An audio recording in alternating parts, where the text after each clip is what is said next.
श्री कृष्ण गोविंद हरे मुरारी, हे नाथ नारायण वासुदेवा।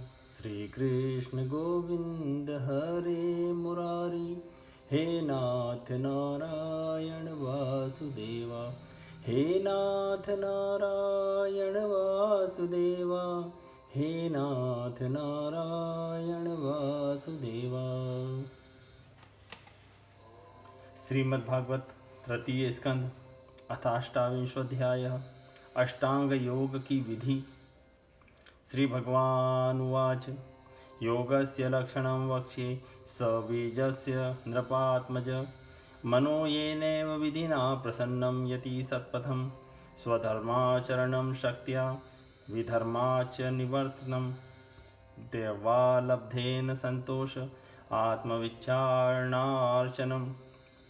ग्राम्य धर्म निवृत्तिश्च मोक्ष धर्म रतिस्तथा।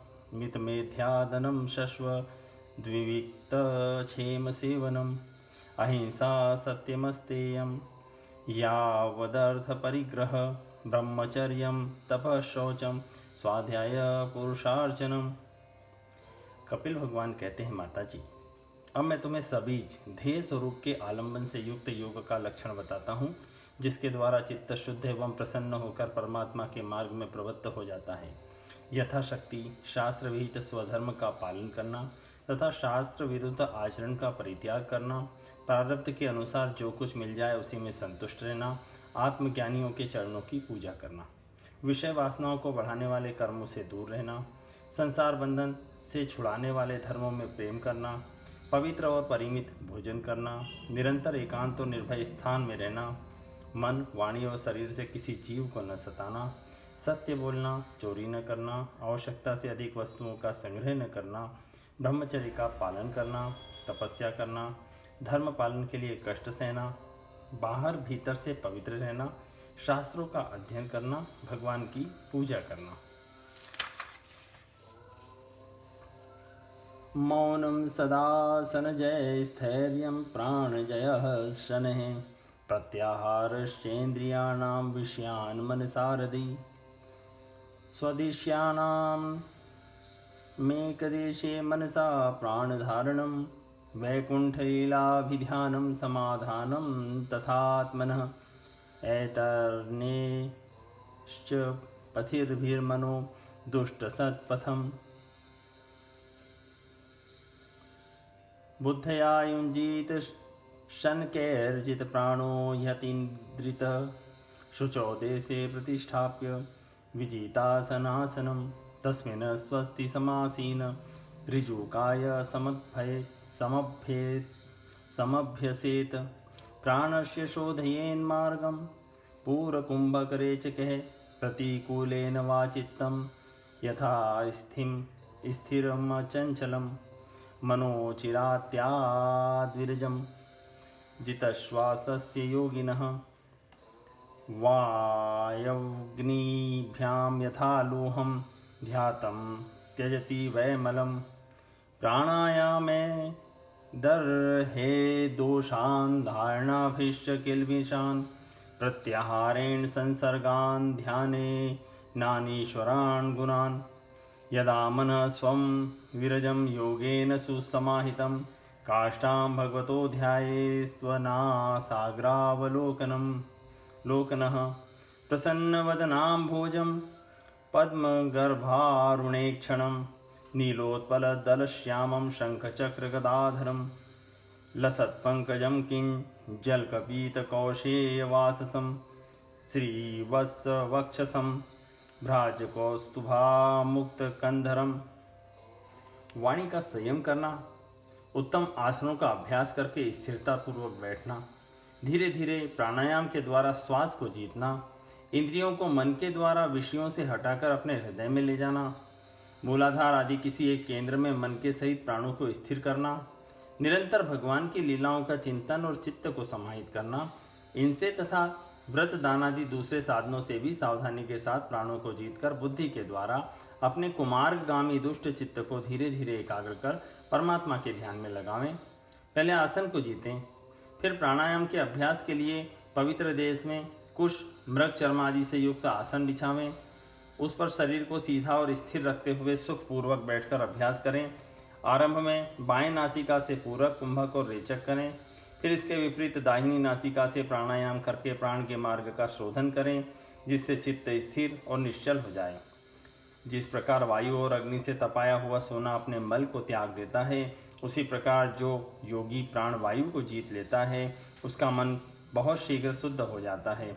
अतः योगी को उचित है कि प्राणायाम से वात पित्तादि जनित दोषों को, धारणा से पापों को, प्रत्याहार से विषयों के संबंध को और ध्यान से भगवद्विमुख करने वाले राग द्वेषादि दुर्गुणों को दूर करे। जब योग का अभ्यास करते करते चित्त निर्मल और एकाग्र हो जाए, तब नासिका के अग्र भाग में दृष्टि जमाकर इस प्रकार भगवान की मूर्ति का ध्यान करें। भगवान का मुख कमल आनंद से प्रफुल्ल है, नेत्र कमल कोश के समान रत्नारे हैं, शरीर नील कमल दल के समान श्याम है, हाथों में शंख चक्र और गदा धारण किए हुए हैं, कमल की केसर के समान पीला रेशमी वस्त्र लहरा रहा है, वक्ष स्थल में श्री वत्स चिन्ह है और गले में कौस्तुभ मणि झिलमिला रही है। मत्तद्विरे फकलया परीतम वनमालया परार्ध्यहार वलय किटीटांग दनुपुरम कांची गुणोल्लसश्रोणीं हृदयाम्भोजविष्टरं दर्शनीयतमं शान्तं मनोनयनवर्धनम् अपि च दर्शनं शश्वत् सर्वलोकनमस्कृतं सन्तं वयसि केशोरे भृत्यानुग्रहकातरं कीर्तन्यतीर्थ यशसं पुण्यश्लोक यशस्करं ध्याये देवं समग्रागं यावन्न च्यवते मनः स्थितं व्रजन्तमासीनं शयानं वा गुहाशयं प्रेक्षणीये हितं ध्यायेच्छुद्ध भावेन चेतसा तस्मिल्लब्ध पदं चित्तं सर्वावय संस्थितं विलक्ष्य कत्र संयुजादंगे भगवतो मुनिः संचितये भगवतश्चरणारविन्दं व्रजास्कुशध्वजसरोरुहलाञ्छनाढ्यम् उत्तुङ्गरक्तविलसन्नखचक्रवालज्योत्स्नाभिराहतमृहददयान्धकारं यच्छोचनीस्रतसरीत्प्रवरोदकेन तीर्थेन मूर्धन्यधिकृतेन शिवोऽभूत् धातुर्मन शमलशैलनिसृष्टव्रजवज्रं ध्यायेच्चिरं भगवतश्चरणारविन्दम्। वनमाला चरणों तक लटकी हुई है, जिसके चारों ओर भौरे सुगंध से मतवाले होकर मधुर गुंजार कर रहे हैं। अंग प्रत्यंग में महामूल्य हार, कंकण, किरीट, भुजबंद और नुपुर आदि आभूषण विराजमान हैं। कमर में करधनी की लड़ियां उसकी शोभा बढ़ा रही हैं। भक्तों के हृदय कमल ही उसके आसन हैं। उनका दर्शनीय श्याम सुंदर स्वरूप अत्यंत शांत एवं मन और नयनों को आनंदित करने वाला है। उनकी अति सुंदर किशोर अवस्था है। वे भक्तों पर कृपा करने के लिए आतुर हो रहे हैं। बड़ी मनोहर झांकी है। भगवान सदा संपूर्ण लोकों से वंदित हैं। उनका पवित्र यश परम कीर्तनीय है और वे राजा बलि आदि परम यशस्वियों के भी यश को बढ़ाने वाले हैं। इस प्रकार श्री नारायण देव का संपूर्ण अंगों के सहित तब तक ध्यान करें जब तक चित्त वहाँ से हटे नहीं। भगवान की लीलाएं बड़ी दर्शनीय हैं, अतः अपनी रुचि के अनुसार खड़े हुए, चलते हुए, बैठे हुए, पौड़े हुए अथवा अंतर्यामी रूप में स्थित हुए उनके स्वरूप का विशुद्ध भावयुक्त चित्त से चिंतन करें। इस प्रकार योगी जब यह अच्छी तरह देख ले कि भगवद्वी ग्रह में चित्त की स्थिति हो गई, तब वह उनके समस्त अंगों में लगे हुए चित्त को विशेष रूप से एक एक अंग में लगावें। भगवान के चरण कमलों का ध्यान करना चाहिए। वे वज्र, अंकुश, ध्वजा, कमल के मंगलमय चिन्हों से युक्त हैं तथा अपने उभरे हुए लाल लाल शोभा में नख चंद्रमंडल की चंद्रिका से ध्यान करने वालों के हृदय के अज्ञान रूप घोर अंधकार को दूर कर देते हैं। इन्हीं की धोवन से नदियों में श्रेष्ठ श्री गंगा जी प्रकट हुई थी, जिनके पवित्र जल को मस्तक पर धारण करने के कारण स्वयं मंगल रूप श्री महादेव जी और भी अधिक मंगलमय हो गए। ये अपना ध्यान करने वालों के पाप रूप पर्वतों पर छोड़े हुए इंद्र के वज्र के समान हैं। भगवान के इन चरण कमलों का चिरकाल तक चिंतन करें।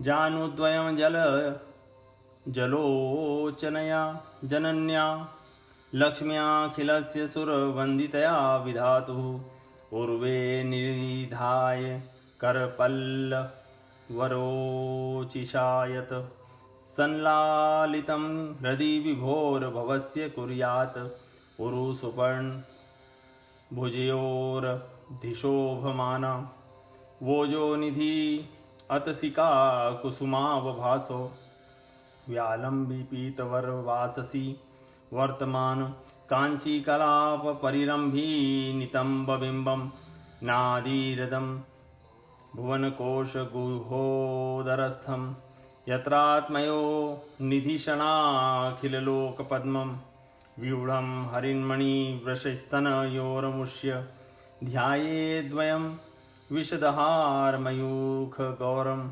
वक्षोदिवासमृषभस्य महाविभूतेः पुंसां मनोनयन निवृत्तिमादधानं कंठं च कौस्तुभमणेरधिभूषणार्थं कुर्यान्मनस्य खिललोकनमस्कृतस्य बाहुश्च मन्दरगिरे परिवर्तनेन निर्षिक्तबाहु बलयानधिलोकपालान् सञ्चितयेदशतारं सयतेजः शंखं च तत्करसरोरुहराजहंसम्। भवभयहारी अजन्मा हरि की दोनों पिंडलियों एवं घुटनों का ध्यान करें, जिसको विश्वविधाता ब्रह्मा जी की माता सुरवंदिता कमल लोचना लक्ष्मी जी अपनी जांघों पर रखकर अपने कांतिमान कर किसलयों की कांति से लाड़ लड़ाती रहती हैं। भगवान की जांघों का ध्यान करें, जो अलसी के फूल के समान नीलवर्ण और बल की निधि हैं तथा गरुड़ जी की पीठ पर शोभायमान हैं। भगवान के नितंब बिंब का ध्यान करें, जो एड़ी तक लटके हुए पीताम्बर से ढका हुआ है और उस पीताम्बर के ऊपर पहनी हुई सुवर्णमयी करधनी की लड़ियों को आलिंगन कर रहा है। संपूर्ण लोकों के आश्रय स्थान भगवान के उदर देश में स्थित नाभि सरोवर का ध्यान करें।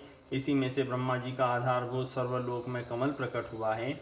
फिर प्रभु के श्रेष्ठ मरकतमणि सदृश दोनों स्तनों का चिंतन करें, जो वक्ष स्थल पर पड़े हुए शुभ्र हारों की किरणों से गौर वर्ण जान पड़ते हैं।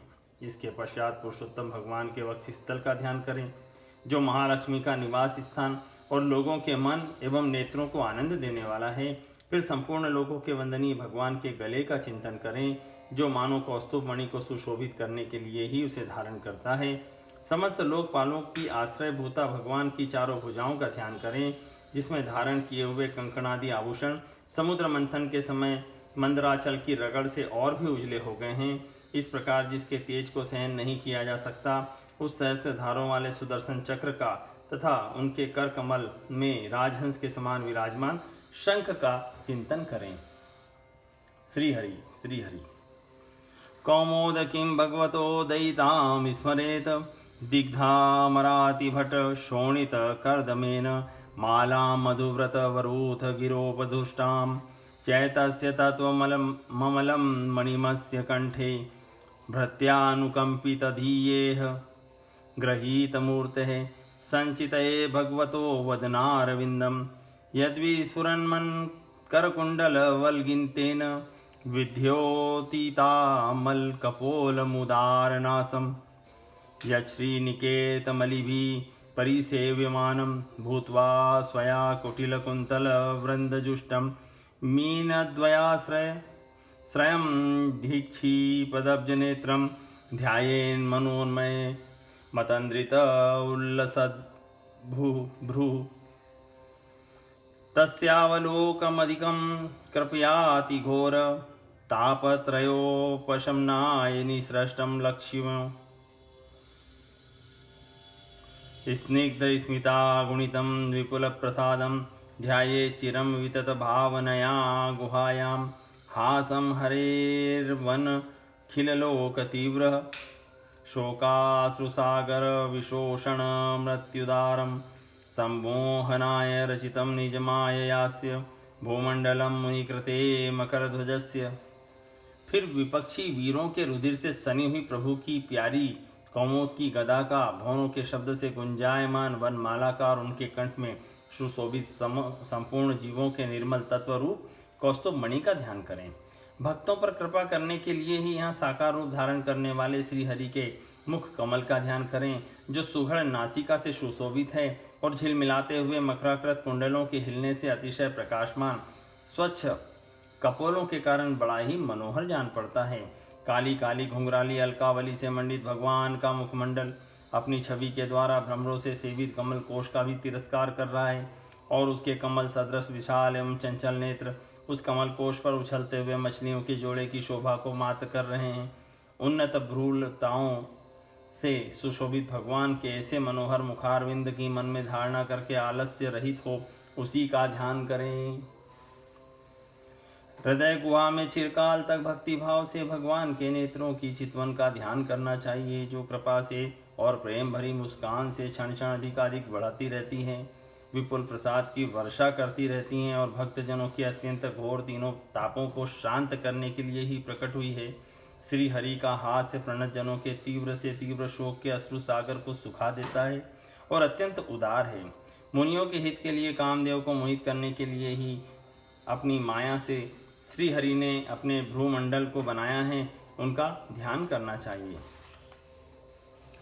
ध्यानायनं प्रहसितं बहुलाधरोष्ठ भासारुणायित तनुद्विज कुंद पंक्ति ध्याये स्वदेह कुहरे वसिष्ठस्य विष्णु भक्त्यार्दयार्पित मनान पृथक् दिद्रक्षेत एवं हरो भगवती प्रतिलब्ध भावो भक्त्या द्रवद्यध्रय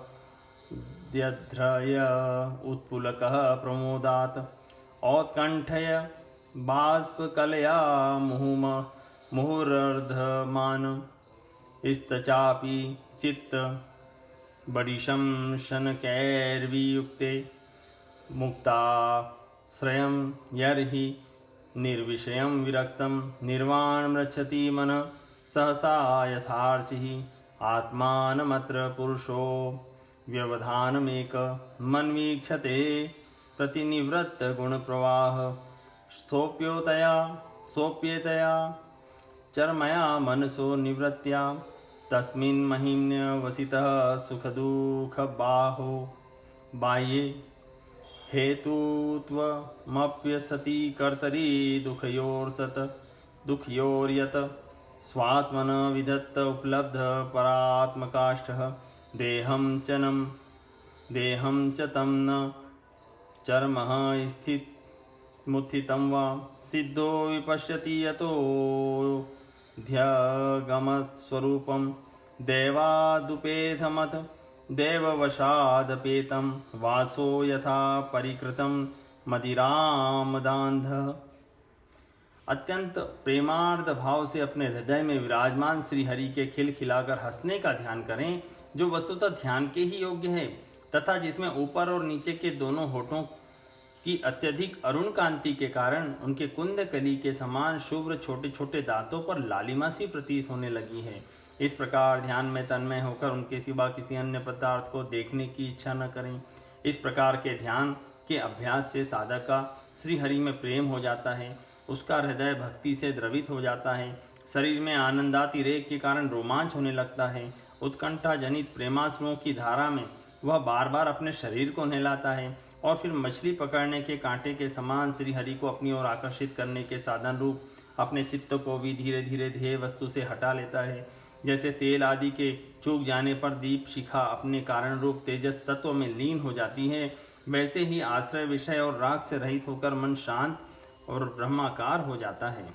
इस अवस्था के प्राप्त होने पर जीव गुण प्रवाह रूप देहादि उपाधि के निवृत्त हो जाने के कारण ध्याता ध्येय आदि विभाग से रहित एक अखंड परमात्मा को ही सर्वत्र अनुगत देखता है।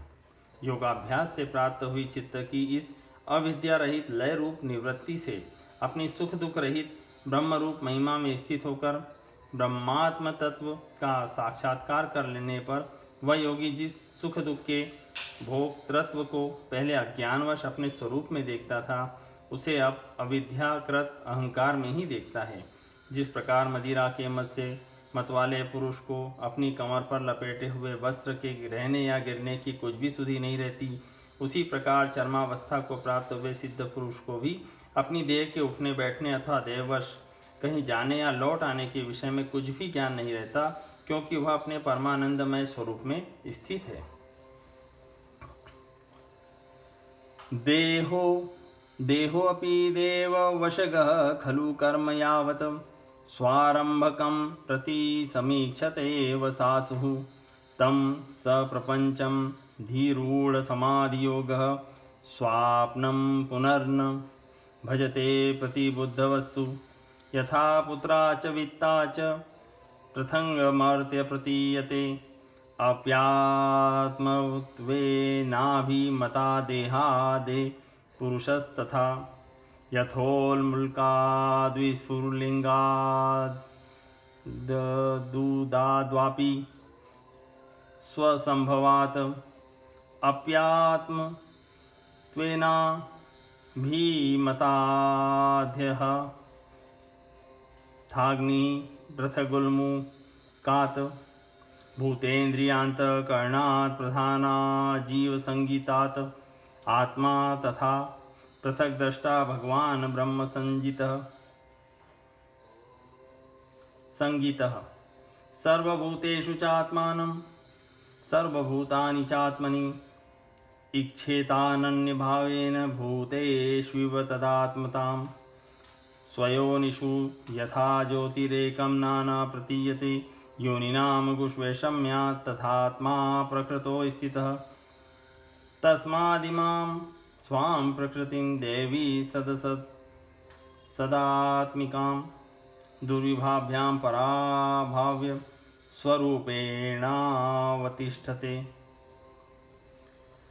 उसका शरीर तो पूर्व जन्म के संस्कारों के अधीन है, अतः जब तक उसका आरंभक प्रारब्ध शेष है तब तक वह इंद्रियों के सहित जीवित रहता है, किंतु जिसे समाधि पर्यंत योग की स्थिति प्राप्त हो गई है और जिसने परमात्मा तत्व को भी भली भांति जान लिया है, वह सिद्ध पुरुष पुत्र कलत्रादि के सहित इस शरीर को स्वप्न में प्रतीत होने वाले शरीरों के समान फिर स्वीकार नहीं करता, फिर उसमें अहंता ममता नहीं करता। जिस प्रकार अत्यंत स्नेह के कारण पुत्र और धनादि में भी साधारण जीवों की आत्मबुद्धि रहती है, किंतु थोड़ा सा विचार करने पर ही वे उससे स्पष्टतया अलग दिखाई देते हैं, उसी प्रकार जिन्हें यह अपना आत्मा मान बैठा है, उन देहादि से भी उनका साक्षी पुरुष पृथक ही है। जिस प्रकार जलती हुई लकड़ी से, चिंगारी से, स्वयं अग्नि से ही प्रकट हुए धुएं से तथा अग्नि रूप मानी जाने वाली उस जलती हुई लकड़ी से भी अग्नि वास्तव में पृथक ही है, उसी प्रकार भूत, इंद्रिय और अंतःकरण से उनका साक्षी आत्मा अलग है तथा जीव कहलाने वाले उस आत्मा से भी ब्रह्म भिन्न है और प्रकृति से उसके संचालक पुरुषोत्तम भिन्न है। जिस प्रकार देह दृष्टि से जरायुज, अंडज, स्वेदज और उद्भिज चारों प्रकार के प्राणी पंचभूत मात्र हैं, उसी प्रकार संपूर्ण जीवों में आत्मा को और आत्मा में संपूर्ण जीवों को अनन्य भाव से अनुगत देखें। जिस प्रकार एक ही अग्नि अपने पृथक पृथक आश्रयों में उनकी विभिन्नता के कारण भिन्न भिन्न आकार का दिखाई देता है, उसी प्रकार देव मनुष्य आदि शरीरों में रहने वाला एक ही आत्मा अपने आश्रयों के गुण भेद के कारण भिन्न भिन्न प्रकार का भासता है। अतः भगवान का भक्त जीव के स्वरूप को छिपा देने वाली कार्य कारण रूप से परिणाम को प्राप्त हुई भगवान की अचिंत्य शक्तिमयी माया को भगवान की कृपा से ही जीतकर अपने वास्तविक स्वरूप ब्रह्म रूप में स्थित होता है। इति श्रीमद्भागवते महापुराणे पारमहंस्यां संहितायां तृतीय स्कंदे कापिलेये साधनानुष्ठानं नामाष्टाविंशोऽध्याय सम्पूर्णम्।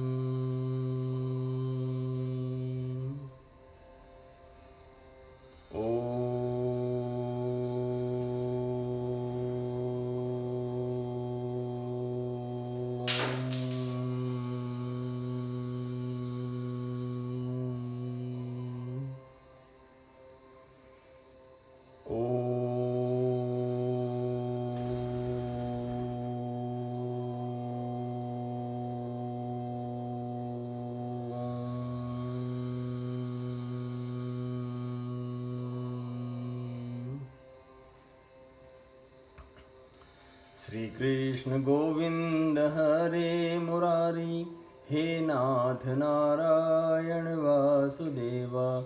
श्री कृष्ण गोविंद हरे मुरारी, हे नाथ नारायण वासुदेव। हे नाथ नारायण वासुदेव, हे नाथ नारायण वासुदेवा।